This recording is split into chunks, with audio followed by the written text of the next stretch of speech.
So, yung nga pong nakaraan ang pag-araw yung tumawag sa akin si Pastor Mingan at nabanggit nga na ang tungkol sa paglisan ng ating kapatid na didilim.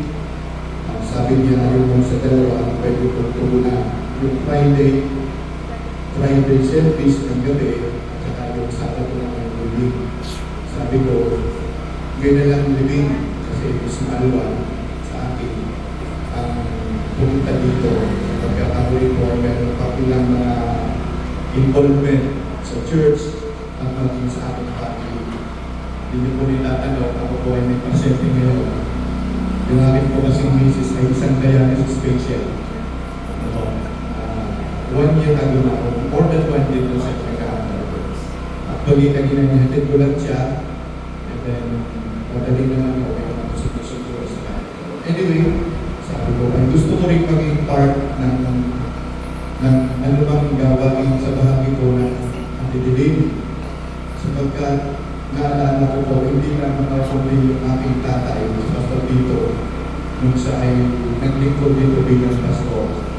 Isa sa binabanggit niya na tumulong sa kanya, suporta sa kanya bilang pastor ng antidilim. And then, ako naman yung labis nito dito, noong time siguro mga 2010,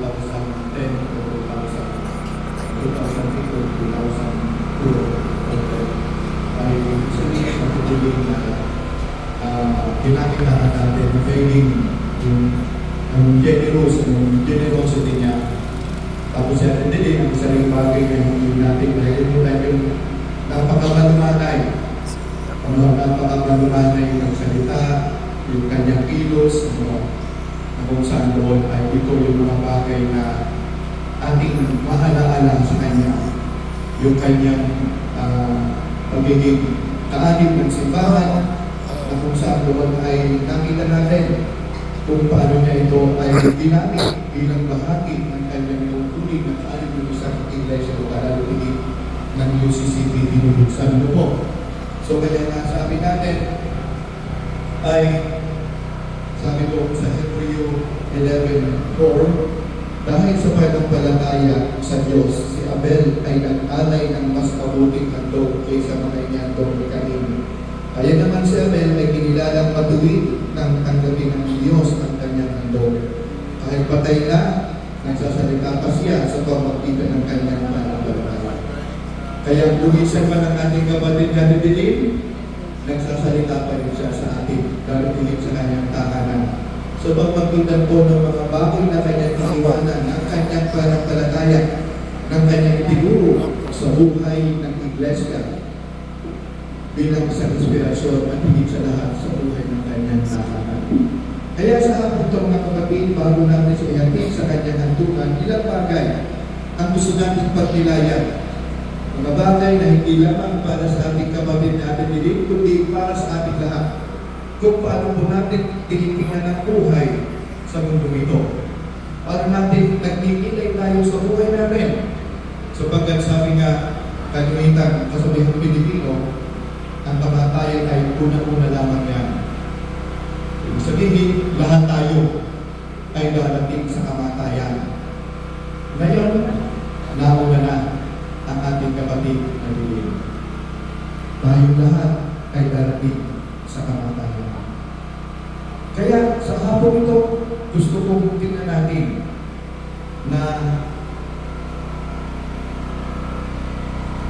tayo, ang kamatayan ay isang paraan ng ating pagbabalik sa ating Panginoon. Mga kapatid sa Panginoon, sa ating paglakbay dito sa mundo, madalas tayong abala sa maraming bagay. Lalo na ngayon, ang tao parang napaka-busy, napaka-abala sa lahat ng bagay. Halimbawa, trabaho. Ang tao ngayon sa pagtatrabaho, abala sa pamilya, abala sa mga ating ambisyon at layunin. Kung minsan, isang pinag-aabalahan din natin ang ating problema. Naranasan niyo ba yun? Problema tayo sa abala tayo sa problema kung paano lutasin ang mga problema sa ating buhay. At ngayon, ang isang pinagkakaabalahan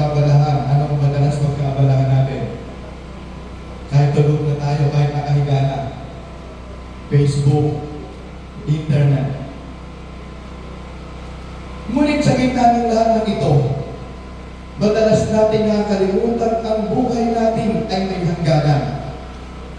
Hindi tayo mananatili magpakailanman sa buhay na ito. Katulad ng ating kapatid na Dilin, ang kanyang kamatayan at pagbisan sa mundong ito ay isang nagpapakita lamang na kailanman naging abala ang ating kapatid na Dilin ng panahon siya'y nabubuhay, abala sa kanyang gawain, abala sa kanyang hanap buhay, abala sa kanyang pamilya, abala sa iglesia. Subalit dumating din ang panahon ng kanyang paglisan sa mundo ito. Kaya po mga kapatid, ang mga talata na aking binasa doon sa mga ngaral, chapter 12, verse 7, nais kong muling ulitin ang ganito pong sabi, at ang alabok ay mauuwi sa lupa na gaya ng una, at ang espiritu ay magbabalik sa Diyos na nagbigay sa Kanya. Ang talatang ito ay nagpapakita lamang o isang matinding paalala sa ating lahat na may wakas ang ating panlupang buhay, katulad ng ating kapatid na Dilin. At may katotohanan hindi natin naiwasan na tayo ay magbabalik sa ating Panginoong Diyos. Ang sabi nga doon ay, at ang alabok ay nauuwi sa lupa na gaya ng una, at ang espiritu ay babalik sa Diyos na nagbigay sa Kanya. Ang talatang ito ay bahagi ng isang konklusyon ng aklat ng mga aral na isinulat upang ipakita ang walang kabuluhan ng lahat ng bagay kung wala ang Diyos. Ibig sabihin, ang lahat ng bagay sa mundo ito ay walang saysay, walang kabuluhan kung doon nakatuon ang ating pansin at kung wala ang Diyos. Kaya nga sa huling kabanata, sinabi sa atin ng manulat na ang karaniwang kinikilalang manulat ay si Solomon na ang buhay, ang tunay na karunungan ay ang pag-alaala sa Diyos habang may panahon pa. Kaya ngayong hapon mga kapatid, hindi lamang para sa pamilya ng ating kapatid na Dilin, kundi para sa ating lahat. Tatlong bagay ang gusto kong tingnan natin na ito rin ang nangyari at ating gawing pagninilay sa nangyari sa ating kapatid na Dilin. Una, ang buhay ng tao ay pansamantala at panandalian. Ang sabi nga muli, ang alabok ay mauuwi sa lupa na gaya ng una. Ang ating katawan ay gawa sa alabok.